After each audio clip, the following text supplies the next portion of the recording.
Hello friends, welcome to আর্থেক্স। আজকে আমি এই ছোট্ট ভিডিওতে প্রাইমারি নিয়োগের ক্ষেত্রে একটি গুরুত্বপূর্ণ আপডেট নিয়ে আলোচনা করব। তো এই আপডেটটি জানতে অবশ্যই ভিডিওটি শেষ অবধি দেখবেন, আর যদি এই চ্যানেলে নতুন হন তাহলে অবশ্যই চ্যানেলটি সাবস্ক্রাইব করে রাখুন। তো সুপ্রিম কোর্টের রায় অনুযায়ী অতি শীঘ্রই নিয়োগ প্রক্রিয়া শুরু হবে। তো কারাই নিয়োগপত্রটি পাবেন? 2017 সালের টেট প্রার্থীরা, মানে যারা উত্তীর্ণ হয়েছিল, তাদের অ্যাপয়েন্টমেন্ট হতে চলেছে। সেই নিয়ে এই আপডেটটি।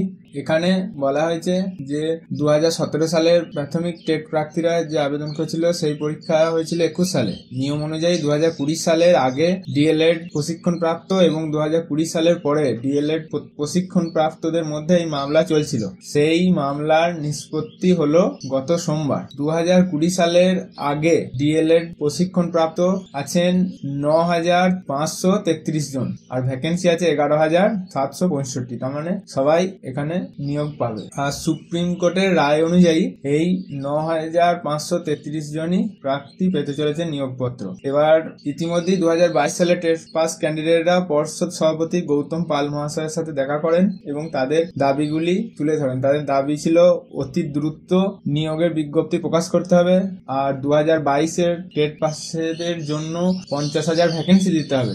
আর তৃতীয় দাবি ছিল 2023-এর টেট পাসের রেজাল্ট প্রকাশের আগেই 2022-এর টেট পাসেদের ইন্টারভিউর বিজ্ঞপ্তি প্রকাশ করতে হবে। পর্ষদ সভাপতি গৌতম পাল মহাশয় এবং 2022 সালের প্রার্থীদের মধ্যে দীর্ঘ সময় আলোচনা হয়। পর্ষদ সভাপতি 2022-এর টেট প্রার্থীদের আশ্বাস দিয়েছেন যে 17 সালের চাকরি প্রার্থীদের প্যানেল প্রকাশের 24 ঘন্টার মধ্যে 2022-এর টেট প্রার্থীদের জন্য বিজ্ঞপ্তি প্রকাশ করা হবে। তিনি আরো বলেন যে আইনের জটিলতার জন্য এই নিয়োগ বন্ধ ছিল, আইনের জটিলতা কেটে গেছে, তাই খুব দ্রুত নিয়োগ প্রক্রিয়া চালু করতে হবে। আশা করা যায় খুব দ্রুতই আপনাদের নিয়োগ হয়ে যাবে। তাই এটি একটি খুব ভালো সুখবর, তাই এটি নিয়ে ভিডিও বানালাম। Thank you for watching আর্থেক্স।